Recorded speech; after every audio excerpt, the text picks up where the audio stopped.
Busque su Biblia, hermano, vamos al libro de Marcos en el capítulo 5. Marcos capítulo 5, y si usted no trajo Biblia, usted se acerca, hay el que tiene al lado, pero es bien importante que nosotros leamos, ¿verdad?, la palabra bendita del Señor. Amén, hermano. Marcos capítulo 5, vamos a leer del verso 21, y dice la palabra esta mañana, gloria al Señor. Pasando otra vez Jesús en una barca a la otra orilla, se reunió alrededor de él una gran multitud, y él estaba junto al mar. Y vino uno de los principales de la sinagoga, llamado Jairo, y luego que le vio, se postró a sus pies, y le rogaba mucho, diciendo: mi hija está agonizando, ven y pon las manos sobre ella para que sea salva y vivirá. Fue pues con él y le seguía una gran multitud y le apretaban.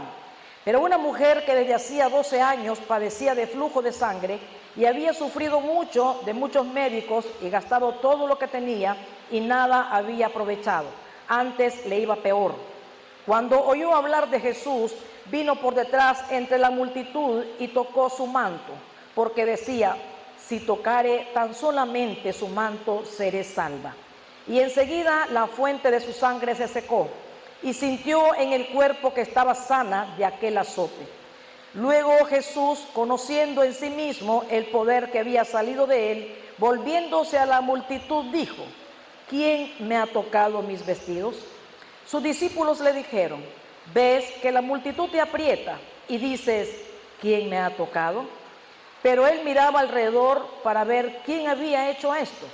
Entonces la mujer, temiendo y temblando, sabiendo lo que en ella había sido hecho, vino y se postró delante de él y le dijo toda la verdad.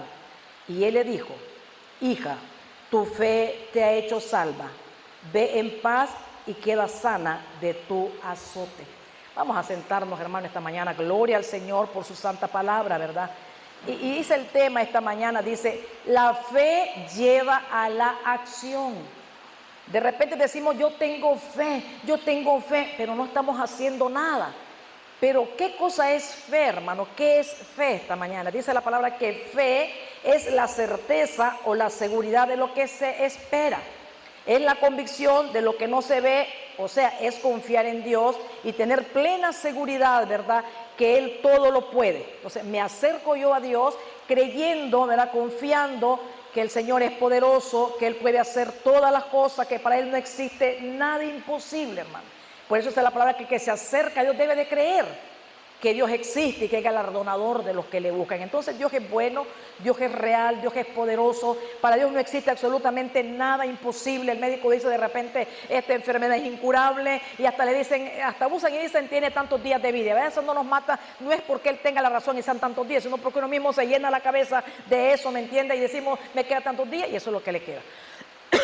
Pero, ¿verdad?, hay que tener fe, ¿verdad?, que el Señor es poderoso. Entonces el médico dice: no hay que hacer nada, pero ahí comienza el poder de Dios. Para Dios no existe enfermedad incurable, no existe problema que no se pueda solucionar. Entonces tenemos que confiar, acercarnos al Señor con fe, creyendo, no con duda, a ver qué es lo que pasa. Entonces tenemos que acercarnos con esa fe, ¿verdad?, creyendo que para Él no hay nada imposible, que lo que estoy pidiendo yo lo voy a recibir. Entonces la fe es más que un pensamiento, es más que un deseo. La fe me lleva a actuar en base a lo que creemos, o sea que la fe no es pasiva, la fe accionar. A veces tenemos una fe tan pasiva, pero yo no sé qué fe será esa, pero la fe no es pasiva. Entonces esta mujer que estamos leyendo acá, ¿verdad?, esta mujer no se menciona su nombre porque solo dice una mujer, no menciona el nombre de ella, no era nadie, o peor que eso, era considerada en ese tiempo una mujer inmunda por su enfermedad. Entonces así era etiquetada en ese tiempo, ¿verdad? Una mujer en esa condición, no se le permitía a esta mujer, miren la situación, no se le permitía a esta mujer estar en público, ni siquiera al templo podía entrar, y donde ella se sentaba no se podía sentar nadie. Miren la condición de esta pobre mujer, una mujer inmunda por su condición, una mujer con un flujo de sangre. En ese tiempo era tomada como algo despreciable, ni el esposo podía dormir con ella, usted sabe. Entonces, donde se sentaba esta mujer no se podía sentar más nadie en ese lugar.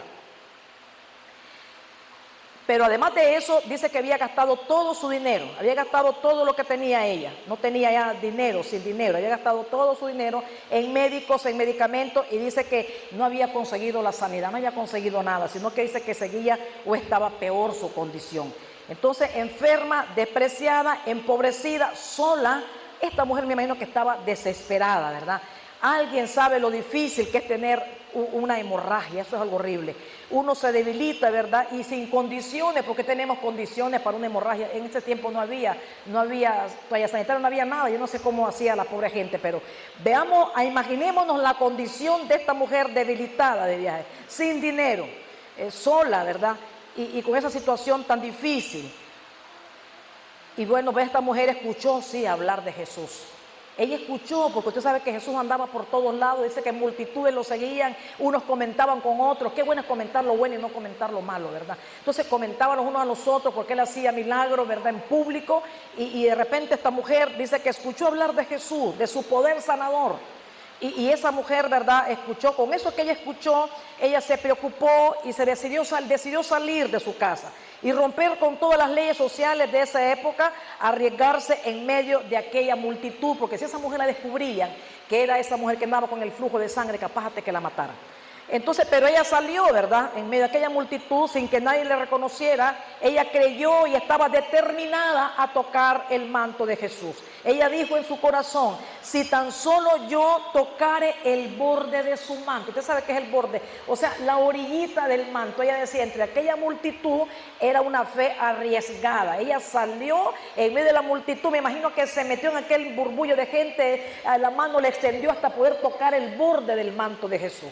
Dice que lo que nosotros creemos, eso así va a ser. Eso es lo que ella creyó, que si ella tocaba el borde de su manto iba a quedar salva. Ella quería, ¿verdad?, hacerlo sin que él se diera cuenta de la fe de ella, ¿verdad? Y entonces esta mujer, no hay nada que nosotros podamos esconder ante los ojos de Dios. No se podía ocultar eso, ¿verdad?, que ella lo tocara y ella no se diera cuenta. El Señor Jesús sí se iba a dar cuenta, ¿verdad?, de lo que había pasado. Entonces quería que la fe, ¿verdad?, verdadera supera los obstáculos. Entonces esta mujer tenía una meta: tocar el manto de Jesús. Ella tenía la seguridad, la convicción que iba a recibir su sanidad, pero ella tenía que hacer su parte. De repente nosotros le pedimos a Dios, pedimos, pero no queremos hacer nada o no estamos haciendo nada. Entonces, ¿qué vamos a recibir? Nada. Y de repente vamos a recibir migajas, como aquella mujer sirofenicia, porque la verdad que la fe nos hace movernos, la fe es acción. Entonces esta mujer salió, ¿verdad?, a recibir, a buscar su milagro. Entonces la fe lleva el deseo, dice, y a la acción, y no la detienen los obstáculos, por muy difíciles que sean. Cualquiera hubiese dicho: no, es que es muy largo, decimos que allí es muy largo ir allá a la iglesia, es que es complicado, es que la carretera, es que la calle, es que siempre estamos poniendo obstáculos, que es que el sol, que es que simple y sencillamente no hay en nuestro corazón fe, no hay en nuestro corazón disposición y no hay amor. Entonces la fe ve lo imposible, lo ve posible. Entonces había una gran multitud, dice el verso 24, fue pues con él y le seguía una gran multitud y le apretaban. Pero allí la mujer, vemos que esa mujer sale, iba a la casa de Jairo, dice, donde había también una emergencia. Jairo era el principal de la sinagoga, un hombre muy importante, un hombre pudiente, ¿verdad? Ella no era nadie, era una pobre que no tenía nada. La situación de Jairo era de vida o de muerte, la de ella solamente era una enfermedad que dice que tenía mucho tiempo de estarla cargando, hacía varios años estaba con esa enfermedad, pero nada, ¿verdad?, hizo parar a esta mujer. Estaba firme, ella estaba determinada, no estaba dispuesta a seguir más en aquella situación, en aquel estado. Se levantó, venció los obstáculos y el poder, ¿verdad?, de Jesús la sanó de su enfermedad. Entonces eso debemos de hacer nosotros, no estar acomodados, no estar mintiendo como el religioso, aquella rutina. Debemos nosotros de esforzarnos, preocuparnos por hacer algo, ¿verdad?, que nos va a traer mucha, pero mucha bendición. Y dice el verso 28, dice, porque decía: si tocare tan solamente su manto, seré salva. Y enseguida la fuente de su sangre se secó y sintió en el cuerpo que estaba sana de aquel azote. Mire que muchas veces las enfermedades son un azote para nosotros, nos azotan, ¿verdad? Entonces dice que inmediatamente que ella tocó el manto salió poder sanador de Jesús. Aquella mujer dice que quedó sana en aquella hora. Y dice el verso 30, Luego Jesús, conociendo en sí mismo el poder que había salido de él, volviéndose a la multitud, dijo: ¿quién ha tocado mis vestidos? Jesús hace una pregunta: ¿quién tocó mis vestidos? Él sabía que alguien lo había tocado, pero él no solo quería sanarla de su enfermedad, él quería también hacer la obra completa en esta mujer. Él quería también sanar su corazón, ¿verdad? También sus emociones, sus sentimientos, porque esta mujer, usted se imagina esta mujer enferma, rechazada, sin atención, despreciada por el marido, por los hijos, por la sociedad, por todo el mundo. ¿Cómo estaba el corazón de esta mujer? Herido, ¿verdad? Una mujer que estaba herida, una mujer bien sufrida por esa enfermedad, y por muchos años, no era ni por meses ni por un año, dice que muchos años esta mujer padeció de esta enfermedad. Entonces Jesucristo quería hacer no solamente la sanidad física en esta mujer, sino también la sanidad de su alma, hacerla libre completamente de todo, ¿verdad? De sus emociones y de todo su ser.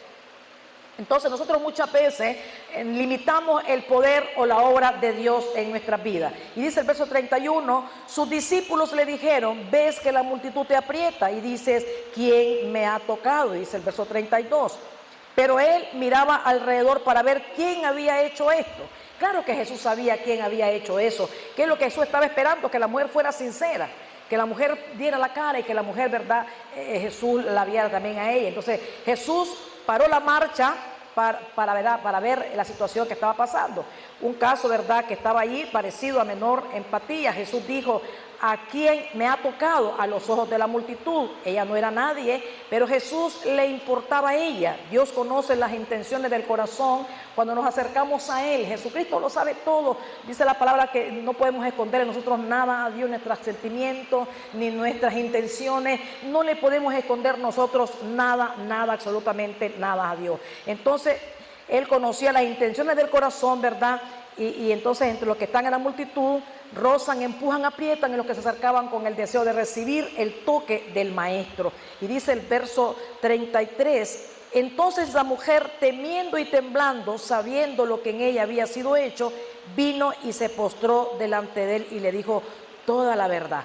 La mujer no sabía cuál era el propósito de la pregunta de Jesús. Dice que estaba con miedo, estaba temblando, temerosa, llena de temor, porque sabía que había cometido una falta muy grave.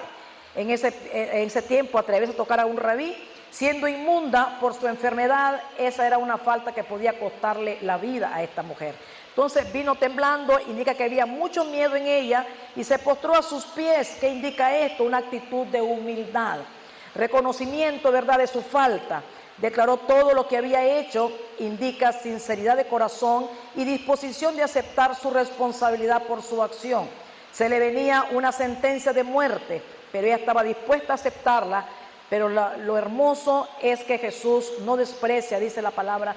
Si algo no desprecia el Señor nunca, es un corazón que se acerca a Él contrito y humillado. Dice que eso no lo acepta, no lo desprecia nunca el Señor, porque dice que Él no vino a condenar, sino que vino a salvar. Pero se requiere, ¿verdad?, de humildad y reconocer nuestra condición. Entonces el toque del maestro restaura nuestra identidad y nos hace, ¿verdad?, nuevamente personas en la sociedad. Y dice el verso 34, y él le dijo: hija, tu fe te ha hecho salva. Ve en paz y queda sana, le dijo el Señor, de tu azote. Entonces, verá qué bonito era lo que el maestro le dice a esta mujer. Es la declaración que hace un padre ahora, lo que no era nadie, aquella mujer despreciada, aquella mujer inmunda, es hija ahora, hija de Dios. Bendito sea el Señor. Entonces Jesús quería hacer la obra completa desde adentro, quería sanar su interior. Entonces imaginémonos las consecuencias de su enfermedad, despreciada por su familia, por su marido, aborrecida, porque la sociedad señalaba por su enfermedad. Y entonces viene Jesús, y estas palabras significan su sanidad, que su sanidad está hecha, tanto física como emocional. Ya no tiene que preocuparse más por eso, ¿verdad? El Señor dice en su palabra, una mujer que estaba, me imagino yo, con ansiedad, con angustia, desesperada, y dice que el Señor en su palabra dice: mi paso os dejo, mi paso os doy. Entonces el Señor en ese momento a esta mujer le da paz en su corazón. La paz que Dios nos da es perfecta, dice que es sin límite. Entonces, ¿cuántos venimos hoy, verdad, a este lugar? A lo mejor con un problema, a lo mejor con una situación difícil en nuestras vidas o en nuestro hogar, o a lo mejor una enfermedad. Pero ¿qué es lo que nos hace falta, hermano? Acercarnos como se acercó esta mujer. Y no por gusto, vemos este pasaje en las Escrituras. La actitud es lo que al Señor le importa. Dice que a Él no le importa el lugar, no le importa, sino que le importa la actitud de nuestro corazón. Si esta mujer ha llegado indiferente, si esta mujer ha llegado a ver qué pasa, nomás a ver qué es lo que va a pasar, no llega con un corazón dispuesto, esta mujer no hubiera recibido lo que recibió. Ese milagro, ¿verdad?, que la liberó de ese azote que la estaba atormentando por muchos años, una hemorragia que no paraba, ¿verdad? Entonces muchas veces tenemos problemas financieros, pero no importa cuál sea la necesidad que tenemos, solo tenemos que venir nosotros al altar, ¿verdad?, y tocar el manto del Maestro. No solo vamos a encontrar solución al problema, sino que vamos también a encontrar la bendición de Dios, la fortaleza que el Señor nos quiere dar, la fuerza que Él nos quiere dar para que sigamos adelante, la guía del Señor. Pero solo tenemos nosotros que dar ese paso y reconocer siempre que somos nosotros los que necesitamos del Señor. Yo siempre digo, Dios no necesita de nosotros, pero nosotros sí tenemos que mostrarnos delante de Él siempre, ¿verdad?, necesitados de Él, necesitados de su misericordia, necesitados de ese toque divino del Maestro. Veamos qué dice, ¿verdad?, Santiago en el capítulo 2, en el verso 14. Santiago 2:14 dice la palabra: hermanos míos, ¿de qué aprovechará si alguno dice que tiene fe y no tiene obras? ¿Podrá la fe salvarle? Y si un hermano o una hermana están desnudos y tienen necesidad del mantenimiento de cada día, y alguno de vosotros le dice: id en paz, calentaos y saciaos, pero no le dais las cosas que son necesarias para el cuerpo, ¿de qué aprovecha? Así también la fe, si no tiene obras, es muerta en sí misma. Pero alguno dirá: tú tienes fe y yo tengo obras. Muéstrame tu fe sin tus obras, y yo te mostraré mi fe por mis obras. Tú crees que Dios es uno, bien haces, también los demonios creen y tiemblan. Mas ¿quieres saber, hombre vano, que la fe sin obras es muerta? Oigamos bien lo que dice la palabra bendita del Señor. ¿No fue justificado por las obras Abraham, nuestro padre, cuando ofreció a su hijo Isaac sobre el altar? ¿No ves que la fe actuó juntamente con sus obras y que la fe se perfeccionó por las obras? Y se cumplió la escritura que dice: Abraham creyó a Dios y le fue contado por justicia, y fue llamado amigo de Dios. Vosotros veis pues que el hombre es justificado por las obras y no solamente por la fe. Asimismo también Rahab, la ramera, no fue justificada por obras cuando recibió a los mensajeros y los envió por otro camino, porque como el cuerpo sin espíritu está muerto, así también la fe sin obras está muerta. Y aquí hay que poner mucho ojo, hermano. Aquí hay que poner mucha atención. La verdadera fe salvadora es tan decisiva que no puede, hermano, menos que expresarse con obras piadosas y devoción a Jesucristo. Las obras sin fe son obras muertas. Entonces, la fe sin obra es fe muerta. La verdadera fe siempre manifestará obediencia a Dios y va a dar obra. ¿Qué esto quiere decir, hermano? Que si yo digo o estoy aquí o acepté a Jesucristo, lo hice por fe. Si yo digo soy salva, lo digo que soy por fe, ¿verdad? Entonces, pero esa fe a mí me tiene que mover. Esa fe tiene que accionar en mí obras de bien para mi prójimo. Pero si yo digo que tengo fe y no estoy haciendo absolutamente nada, sentarme en una silla todos los domingos no es obra, no es fe. Entonces tenemos que preocuparnos nosotros y cultivar esa fe en nuestras vidas y movernos, ¿verdad? Accionar. Hay tanta necesidad a nuestro alrededor, hay tanto que hacer en la obra del Señor, pero nosotros nos hemos acostumbrado a nomás sentarnos el día domingo en la silla, y esto es que de vez en cuando, porque si el domingo llueve ya no salimos de la casa. Entonces la fe a mí me hace moverme, la fe a mí me hace accionar, porque dice que si yo digo que tengo fe, pero en mí no hay ni una sola obra, esa fe es muerta. Y pone un ejemplo terrible cuando dice que es como un cuerpo sin espíritu, está muerto. Entonces así mismo estamos muchas veces nosotros, una fe muerta, porque no hay obras en nosotros que Dios pide y Dios demanda de nosotros. Entonces esto debe de preocuparnos, hermano, esta mañana, porque vemos esta mujer tuvo fe, pero esa fe no la hizo quedarse en su casa esperando que la sanidad llegara a domicilio, que llegara a su casa. Ella accionó, ella salió, ella se arriesgó, porque ella sabía que si ella llegaba hasta el punto y tocaba el borde del manto de Jesús, ella iba a ser sana. Entonces eso es lo que Jesús tomó en cuenta. Entonces no fue Jesús que la sanó, fue su fe de ella lo que ella hizo. Entonces así mismo Dios nos manda a nosotros que actuemos, hermanos, que no digamos que tenemos fe y no hay obras en nosotros. Tenemos nosotros que preocuparnos a dar esas obras que el Señor manda de cada uno de nosotros, porque muchos dicen, no, dicen muchos, es que las obras no salvan. No, las obras no salvan, pero las obras se hacen porque somos salvos. Pero si no hay salvación, solamente religión, estamos en problemas porque nosotros nunca vamos entonces a hacer nada. Entonces, para Santiago, por la obra se refiere a las obligaciones con Dios y con los demás seres humanos que exige la Biblia, que proceden de la fe sincera, del corazón puro, de la gracia de Dios, el deseo de agradar a Dios. Entonces, para Pablo, las obras representan el deseo de ganar el favor y verdad de Dios, mediante la obediencia a la ley, por el esfuerzo propio y no por el arrepentimiento y la fe en Cristo.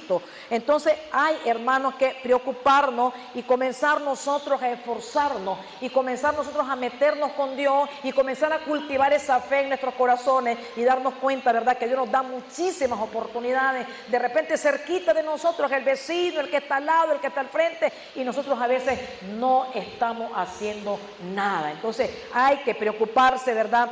Esto tiene que movernos a preocupación a nuestros corazones y darnos cuenta que el Señor nos está hablando, hermano, y que es necesario que si realmente nosotros somos salvos, a mí debe de moverme la gratitud, saber de que yo he recibido del Señor algo tan hermoso sin merecerlo, y que Dios ha sido bueno y que Dios ha sido misericordioso y nos ha regalado, ¿verdad?, la salvación, que costó un precio tan alto, el sufrimiento, el dolor, su muerte, para que nosotros nos quedemos allí, ¿verdad?, inertes, inmóviles, sin hacer nada, sin preocuparnos por nada. Entonces yo creo que eso no es así, hermano, y uno tiene que hablarlo, uno tiene que decirlo, porque mañana, ¿qué le vamos a decir al Señor? De repente el orgullo nos hace, no, es que eso andarse metiendo, es que eso decir, no, es que me van a decir, no. Esta mujer nos enseña la humildad, esa humildad, ¿verdad?, de que ella tuvo que salir, tuvo que humillarse, tuvo que dar la cara y tuvo que decir, sí, Señor, yo le toqué. Pero el Señor conocía su intención, la angustia que ella se andaba y que quería ser libre de ese azote que no la dejaba en paz y la hacía ser una mujer despreciada. Entonces, hermanos, si hemos recibido algo de Dios,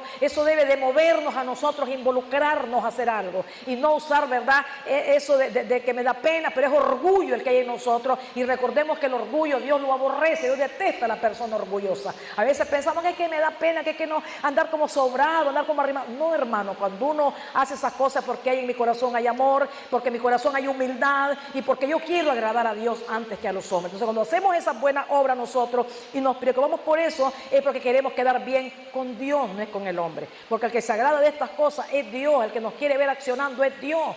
De repente nosotros, hermanos, no estamos involucrándonos y estamos poniendo siempre pretextos y siempre excusas que son mentiras, porque miramos a esta mujer nosotros con todo ese problemero que tenía ella y con esa amenaza de que la podían hasta matar. Ella no se quedó en su casa, hermano. Ella salió, se esforzó, salió con todo su problema y encontró y recibió lo que necesitaba. Entonces yo creo que la palabra es para eso, ¿verdad? Para inquietarnos, eso es la palabra, para que nos preocupemos nosotros, para que nos demos cuenta cómo estamos caminando. Dice que la palabra es un espejo, nos demos cuenta cómo estamos nosotros caminando, ¿verdad? Y si estamos realmente nosotros agradando a Dios, estamos viviendo una vida sin sentido de repente, porque yo soy una persona cristiana que no tiene compromiso, que no tiene disciplina, que no tiene obligación, que no tiene meta, que no tiene nada en su corazón. Yo creo que es alguien que está caminando como al viento, como a la aventura, como una hoja seca que el viento la arrastra. Pero así que aquí Pablo lo dice de otra forma más dura, porque dice, como el cuerpo sin espíritu está muerto, así también la fe sin obras está muerta. Entonces de repente estamos allí el gran cuerpote, pero muertos espiritualmente, secos,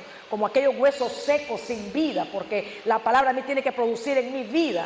La palabra tiene que producir en mí ese sentimiento, ese deseo de agradar a Dios, de agradarle, de servirle, y no me importa de que si van a decir o van a tornar. Entonces, quitarnos ese orgullo que nos está robando la bendición, nos está robando, ¿verdad?, la comunión con Dios, y estamos perdiendo nosotros mucho, ¿verdad?, por no estar haciendo la voluntad del Señor. Entonces, aquí nos está hablando claramente la palabra, pero alguno dirá, tú tienes fe y yo tengo obras. Muéstrame tu fe sin tus obras y yo te mostraré mi fe por mis obras. Entonces, tú crees en Dios, que Dios es uno, bien hace, también los demonios creen y tiemblan. Yo siempre digo, en todo el enemigo nos lleva ventaja, porque es que Satanás cree y tiembla. Nosotros decimos que creemos, pero no temblamos. No temblamos, y a veces, muchas veces nos importan poco las cosas del Señor, y eso es bien peligroso, porque la realidad es que no estamos cultivándonos, no estamos preparándonos nosotros para ese encuentro con el Señor, y viendo que el tiempo se nos acerca ya, deberíamos estar más preocupados nosotros, ¿verdad?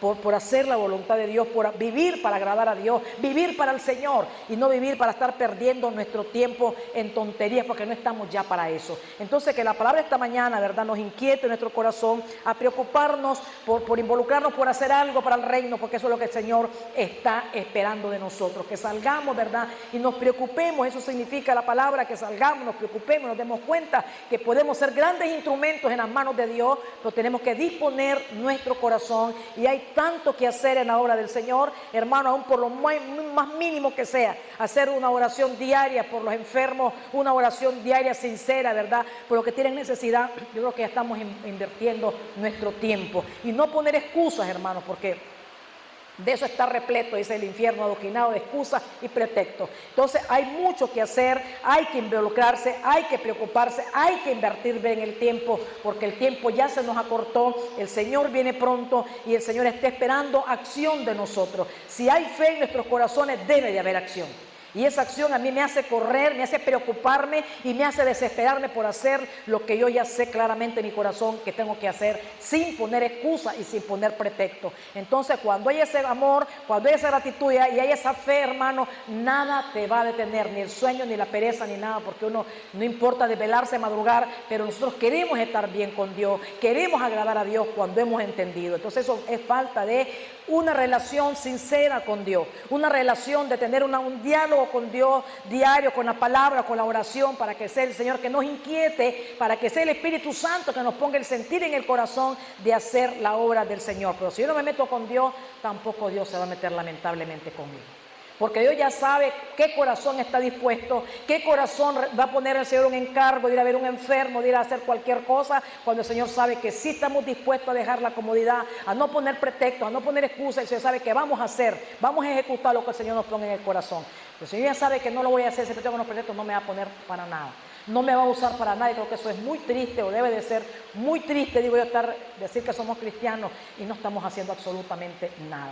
Entonces, sentarme el domingo a la iglesia no es hacer nada. Es más, yo vengo aquí como el teléfono, decimos, a enchufarme, a cargarme, porque sé que este es el día del Señor, esta es la casa del Señor, esta es la cita que tengo yo con el Señor, y yo vengo a cargarme, vengo a recibir sus instrucciones, vengo a darle mi ofrenda, que es mi alabanza, que es mi adoración, pero a veces ni para eso nos disponemos, porque estamos como parados y como muertos ahí, que no le cantamos al Señor. Entonces yo entiendo eso, hermano, que vengo a la iglesia a traerle mi ofrenda al Señor, y dispongo mi corazón y cierro mis ojos y lo alabo, porque eso es lo que sube al cielo. Esa es la ofrenda que Dios recibe, nuestra adoración y nuestra alabanza, cuando la hacemos con todo el respeto, con toda la reverencia que el Señor se merece. Y luego, cuando dispongo mi corazón para escuchar la palabra a través de ello, puedo reflejar cómo está en este momento mi condición. Y cuando yo soy sincera conmigo mismo y con Dios, yo me doy cuenta que la palabra me está hablando directamente a mí, y que debo de preocuparme por mi condición, y que debo de levantarme en el nombre de Jesús y despertarme del sueño y involucrarme y buscar qué hacer lo más pronto posible, porque para mañana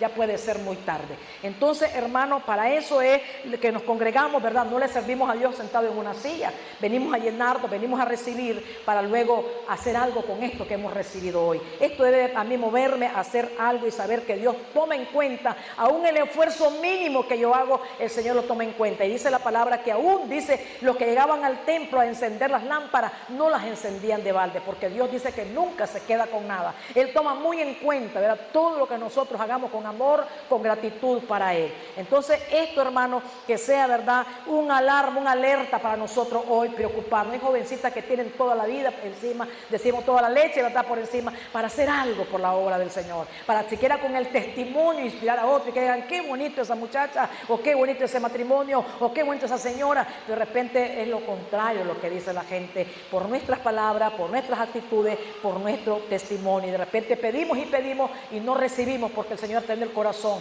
que solo pedimos egoístamente para mí yo, pero no estoy preocupada realmente por hacer la obra del Señor, por traer a otros a los pies de Cristo, por ser un instrumento en las manos del Señor. Entonces eso es el problema grave en estos tiempos, que se pierde mucho el tiempo en tanta tontería, y no se está invirtiendo nada en la obra del Señor. Estaba mirando yo algo curioso. Fíjese que no se mira un cristiano evangelizando en las calles hoy en día.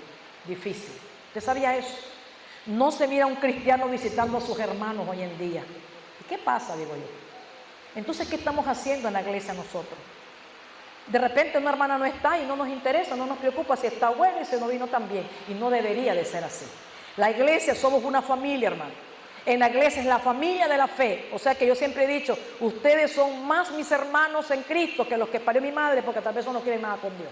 Entonces la iglesia es un lugar donde venimos a prepararnos nosotros, ¿verdad? A reeducarnos, porque venimos con tantas mañas y con tantas cosas horribles, y por más que la palabra nos martille, no queremos despojarnos a veces del hombre viejo, de la mujer vieja. Entonces la congregación precisamente es para eso, para reeducarnos y para aprender aquí a amarnos, a respetarnos, a ayudarnos, a soportarnos los unos a los otros. Pero yo no sé qué evangelio de repente hemos recibido, que creemos que con cumplir el día domingo yo estoy cumpliendo con el Señor. Para nada le estamos cumpliendo al Señor, hermano. Entonces esto debe de preocuparnos esta mañana, ¿verdad? A hacer un pacto nuevo con el Señor, a levantarnos de la silla y saber que tenemos un gran potencial dentro de nosotros que el Señor quiere que explotemos. ¿Para qué? Para incrementar su reino. Entonces, para eso es la congregación. No está mi hermana Rosibel. Nadie ha preguntado, yo pienso, hermanos, por hermana Rosibel. Cosa que hemos de estar preocupados. Y hermana Rosibel no le hemos visto cómo está la hermana. Ir a visitar allá a su casa, ir a preguntar. Tenemos que preocuparnos. ¿Sabe qué es lo que a veces pasa? Queremos de que a mí me atiendan, que a mí me visiten, que a mí me ayuden, que a mí me hagan, que a mí me traen. Pero yo, nada por nadie. Eso no es el evangelio, hermano. Eso no es evangelio. Eso no es el evangelio de nuestro Señor Jesucristo. Eso es cualquier cosa. Entonces tenemos que aprender a vernos como hermanos, a ayudarnos unos a los otros. Yo creo que nadie es tan pobre y tan miserable para que no pueda decir, aquí está este bocadito para mi hermano que esté enfermo, aquí está este presente para mi hermana que esté enferma. Entonces, ¿cómo queremos ser bendecidos? ¿Cómo queremos ser prosperados si no estamos sembrando nada, hermano? ¿Cómo puedo yo al patio a buscar tomates si nunca he sembrado nada? Pues, pero si yo sé que tengo siembra y voy a buscar pipián y voy a buscar tomate y voy a buscar plátano y voy a hacer la comida de lo que recogí del patio. Pero nosotros no estamos sembrando nada. ¿Cómo vamos a recoger si no estamos sembrando nada? Yo creo que es momento, hermanos, de preocuparnos y ser no solamente oidores de la palabra. Oímos, pero no hacemos. Quitarnos el orgullo, quitarnos la mala crianza, que todo nos estorba, que todo nos molesta, que todo por todo y la vuelta. Eso no es ser cristiano, hermano. Entonces el cristiano debe de botar todas esas cosas y ser humilde y bajar la cabeza como la bajó esta mujer y humillarse, buscar, ¿verdad?, la presencia del Señor en nuestras vidas y buscar cómo realmente ser hacedores de la palabra, que es lo que Dios demanda de cada uno de nosotros. Así que esta mañana yo les dejo con eso, ¿verdad?, para que usted medite en su corazón qué tipo de evangelio usted está viviendo. O cómo usted quiere continuar viviendo así y el día que el Señor venga decir, me voy con Cristo. No vamos a cantar ese canto con manos vacías ya. Tenemos que estar con las manos llenas cuando el Señor venga. Y esto no es, le decía yo a mis nietos, esto no es ni ciencia ficción, esto no es Pancho Madrigal, esto es real. Cristo está a las puertas ya de venir. Los acontecimientos, ya está todo preparado para que Él venga. Y nosotros estamos como que si faltaran 1000 años más. No faltan 1000. Faltan poco tiempo, muy poco tiempo. Podrían ser días, podrían ser horas que el Señor venga, ya sea por uno, por mí, por otro, o por el mundo entero. Porque esta tierra ya no se soporta más la maldad del ser humano. Dice que la tierra está gimiendo ya como mujer con dolores de parto, dice la Biblia. Y es pidiendo ya ser liberada de tanta maldad, de tanta presión. Entonces, hermano, esta mañana yo le invito a que se ponga sobre sus pies.